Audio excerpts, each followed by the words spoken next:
Môre julle, ek is vanmôre hierso by Lambert's Bay se hawe en die sonnetjie kom op en ek het gedink dit is die ideale plek om die storie van Santia se derde episode mee te begin. Ja, julle sal onthou, Santia wat die jong man wat sy droom wou lewe en gesê het, yes, ek het 'n droom. Ek wil travel en toe het hy hierdie droom van hierdie skat wat hy wil gaan soek, wat hy gedroom het. So op die ou einde het Santia toe sy skape verkoop en hy is by die hawe reg om op die boot te klim, sak vol geld, vol moed en vol hoop dat hy sy skat gaan vind. Soos ons baie keer dink, 'n koppel aan jonk wees, vol ambisie en vol, ja. En hy klim op die boot, hy kom oor in Egipte en jy weet toe hy daar land in die vreemde taal en die vreemde mense en die vreemde kleredrag en hy kan niemand verstaan nie en dit is deur mekaar. So, maar dis ook nuut en opwindend, want jy weet, jy beleef alles soos amper soos 'n kind.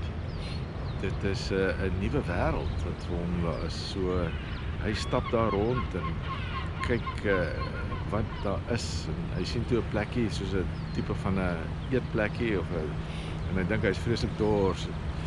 Nou daar in Spanje is hulle mos nou lief vir wyn. Ek dink hy kan dalk 'n ou glasie wyn kry. Maar toe hy daar kom, daar is geen wyn nie. Al wat hy kan kry om te drink is tee en hy kan nie die man verstaan nie. So, maar daar kom toe 'n jong man wat wat toe kan Spaans praat en hy tolk toe vir hom en hy help hom. Maar hierdie eienaar van die restaurant is baie kwaai en hy sê goed, maar ek verstaan niks wat hy sê nie. Hy weet nie wat sê hierdie man nou vir hom. Iets is nie lekker nie, iets is nie reg nie. Maar in elk geval, hy en die jongman is toe daar weg en die jongman wil nou weet, wat maak jy hierso, waar gaan jy? En toe sê hy, nee, ek gaan na die piramides toe. Hoe, sê hy, okay, en hy sê, ek soek iemand wat my kan help, hoe kan ek daar kom? Hy sê, nee, ek sal jou help, maar hoe gaan jy betaal? Hy sê toe, nee, ek het 'n sak vol geld hierso, ek kan betaal, dis nie 'n probleem. En lang storie kort, die jong man beroof hom van sy geld. En daar sit Santia in so 'n tipe van 'n informele mark in hierdie dorpie in die vreemde met niks. Hy verloor alles. Nou die van ons wat al alles verloor het in die lewe sal weet hoe dit voel.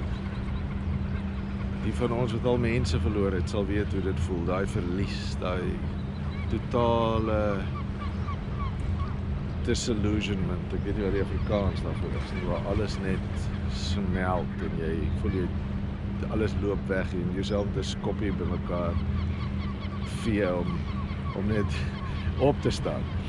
So hy is toe heel devastated en hy weet nie wat te doen nie, maar in elk geval hy raak toe in die slaap daar op die ou einde en onder 'n boom en toe hy nou wakker word, toe is hierdie mark weer aan die gang en hy dacht toe nou, maar weet jy, ek kan nou hier sit en myself bejammer en 'n slagoffer wees van hierdie dief, of ek kan sê ek is 'n explorer op soek wat my droom lewe en op soek na iets nuuts. En hy verander toe sy hele gesindheid en hy begin rondloop. Lang storie kort, op die ou einde kom hy by so 'n winkel wat kristalglase en alle kristalglasware verkoop, maar dit lyk bietjie oud en vuil en die eienaar daar is al baie dekades daar en sy besigheid het maar afdraande gegaan. En hy sê toe, maar ek sal vir jou, kan ek nie hierdie goed vir jou skoonmaak nie, want kyk hom net so en hy begin sommer van die glasware wat nou vol stof is, skoon te maak. En die man sê toe, maar kom ek vat jou uit, ons gaan eet gou ietsie saam. Lang storie kort, hy gee vir hom werk en hy sê, jy kan by my werk en help verkoop, maar hierdie besigheid is onder die grond. So, en daar kry Santia werk, na hierdie groot verlies wat hy beleef het. En dis baie keer wat gebeur wanneer ons droom wil lewe, nee, is kom daai curveballs van die lewe. of dit nou is dit jy al jou geld verloor, of dit is dit iets of iemand of jou teleurstel of jou vriend jou in die rug steek en of dit is of iemand jou net totaal ontmoedig, dit maak nie saak wat dit is nie. Op 'n stadium is daar duidelike weerstand en obstacles wat ons moet oorkom. Nou die vriend van Santia deel toe met hom sy lewensstorie. En dit gaan ek in die volgende sessie gaan ons praat oor die man se lewensstorie, want hy het ook 'n droom gehad. Maar hy het nie sy droom gelewe nie. Al wat hy gedoen het is, hy het sy droom vasgehou, want dis wat hom gemotiveer het. Die feit dat hy 'n droom het, maar hy het geweet hy beplan nooit om sy droom te lewe en tot vervulling te bring. Tot volgende episode nommer 4 is volgende, né? Right, dan is ons nou eers klaar. Hoor net hierdie voëls hierso.